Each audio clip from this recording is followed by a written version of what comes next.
Good morning. My name is Kim Dodson, and this is my final project for TSP 350 Assessment in Special Education. For our first slide, we're going to look at what is the least restrictive environment and how does it relate to models of delivery for special services. According to IDEA 2004, the least restrictive environment, also called LRE, is defined as to the maximum extent appropriate, children with disabilities are educated with children who are non-disabled, and special classes, separate schooling, or other removals of children with disabilities from the regular educational environment occurs only when the nature or severity of the disability is such that education in regular classes with the use of supplementary aids and services cannot be achieved satisfactorily. In other words, the goal is for children to stay in the general education classroom with their peers as much as possible, while still meeting the student's educational and physical needs. There are many factors that go into the IEP decision-making process.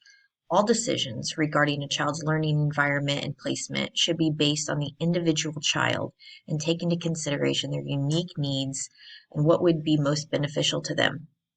What works for one child may not work for another. This slide shows a great visual representation I found from Teachings in Education. As you can see on the top line, this is the goal, for children to be in the general education class with no supports. It kind of moves down the ladder from there.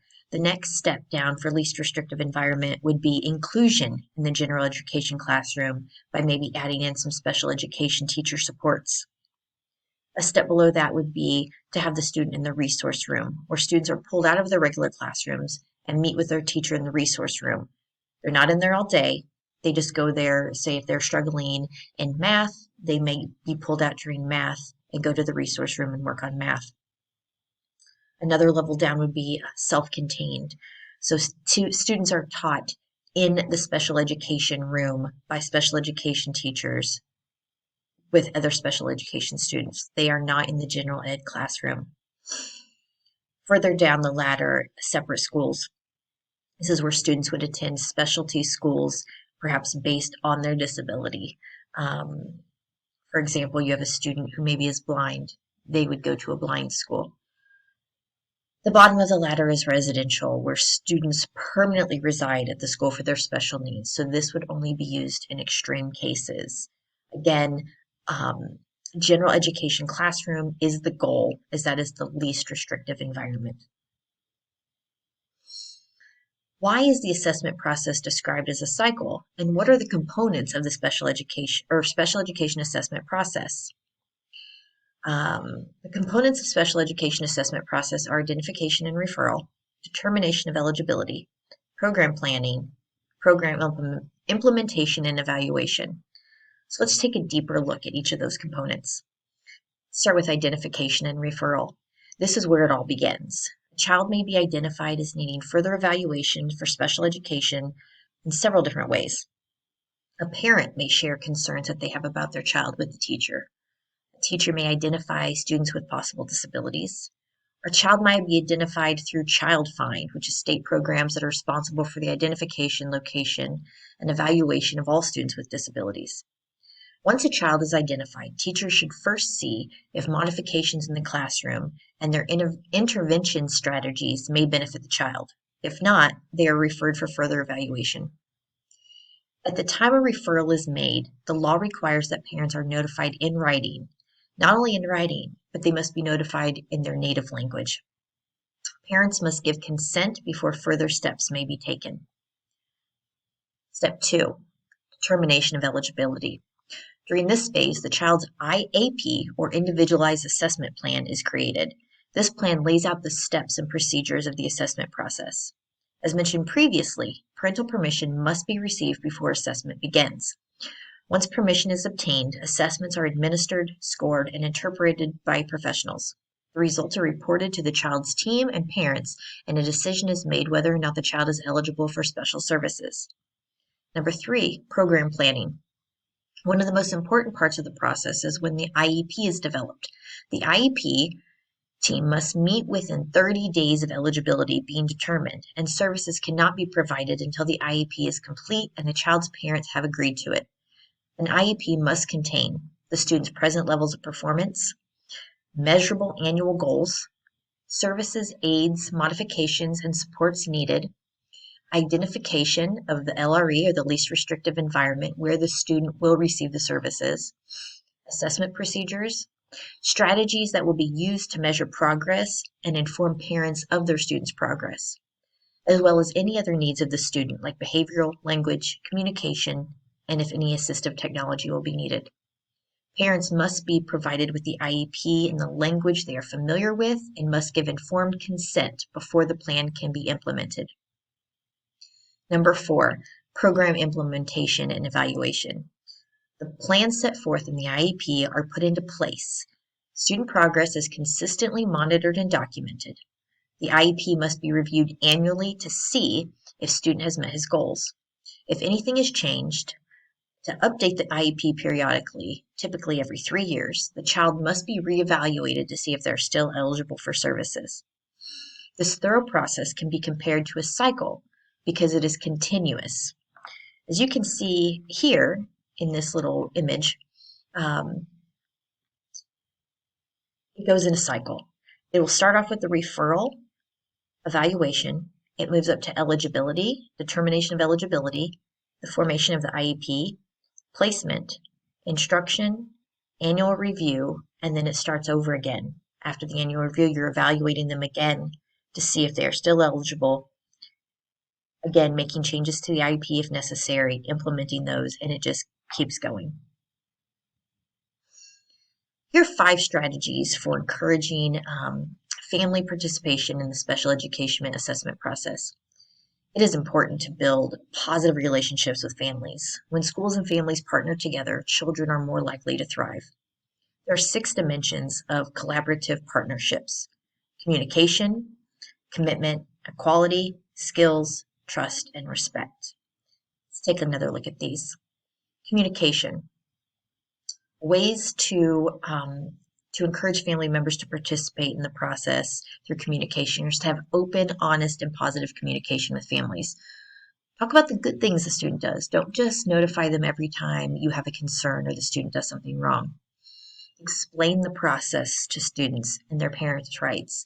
Most likely, parents have no idea what's going on, and this is a confusing situation for them. Explain it to them. Use language that they are comfortable with and that they understand. Listen. Really listen. Parents have a lot to say. Listen to what their concerns are. Listen to what the goals that they want their child to meet. Number 2, commitment. Show that you care. Parents can tell whether you really care or you're just putting on a show. Show that you care. Be accessible. Make the school and classroom accessible to parents. If parents aren't able to get a hold of you when they need to, they're not going to engage as much. Make sure that your classroom is accessible. Make sure that they know where to go. Have an open door policy. Make parents feel welcomed into the classroom. When it's time for meetings, evaluations, sit beside the parents in the meetings. Make them feel comfortable and part of the team. Number 3, equality. Every family is different. You need to respect their differences. Advocate for children and their families. Be their voice. You know the process. You know the system. Help them. Empower parents. Provide them with the information they know to advocate for themselves and their child as well. Be non-judgmental and non-biased. Every family is different. Their views may not be your views, and that's okay. You need to respect them and respect how they raise their child. Number 4, skills.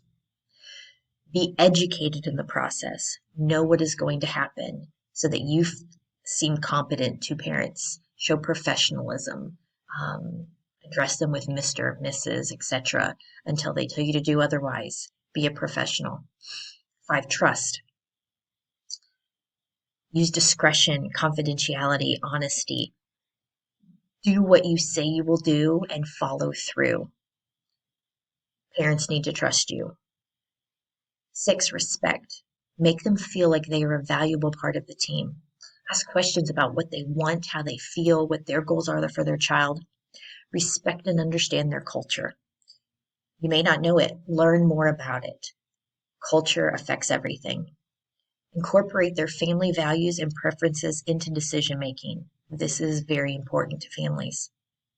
Parents are an invaluable resource when it comes to gathering information on students. At the end of the day, this is their child, and their opinions and beliefs matter. It is essential to build a positive relationship between families and the school to ensure that students receive not only the support they need at school, but that it continues at home as well. Once testing has been complete, the test must be interpreted. Raw scores are converted into derived scores, which are more useful to professionals, providing a better picture of where the student compares to his or her peers and where they may need the most support. There are three main types of derived scores: stainings, percentile ranks, and standard scores. First, let's take a look at stainings. Stainings range in groups from 1 to 9. Numbers 1, 2, and 3 would rank the child below average. Numbers 4, 5, and 6, average. Numbers 7, 8, and 9 show a student is above average. Stainings allows quick and easy comparison of students and also shows the student's general level of achievement compared to his peers. Next, let's go percentile rank. Raw scores here are converted into a percentile. Do not let this be confused with percentage. Percentile is not percentage. A percentile compares students' performance with other students, and it could be in different age groups. For example, if a student is in the 50th percentile, which is an average, that means that they are scoring above or average with 50% of the sample population. So a higher percentile, a higher ranking. So if a student scores in the 90th percentile, that means they scored higher than at least 90% of the peers in the same group. Next is standard score. Other words for standard score would be IQ score, or T-scores, or scaled scores. Those are all different kinds of standard scores. These are used to compare the performance of students on two different measures with simple raw score distributions. It shows how close the student scores to an average of a sample group. The mean is 100 and the standard deviation is plus or minus 15. So for here, you're going to have a standard score. The mean is going to be 100. So 100 is average. If a student scores, if their standard score is 85 to 115, they are still average. Anything below 85 is going to be below average, and anything above 115 is going to be above average. Here's a chart that I found from the textbook that shows, at the top you can see the U-shaped curve. This is the normal distribution with the mean right in the middle. This is the average. So you see where it goes up, that is the average score. As you can see with the red arrows below, this is where standard scores, percentile, and stainings kind of correlate and compare. So for a mean score, a standard score would be 100 for average, percentile 50%, and a staining 5. Here's my references. Thank you, and I hope you enjoyed the video.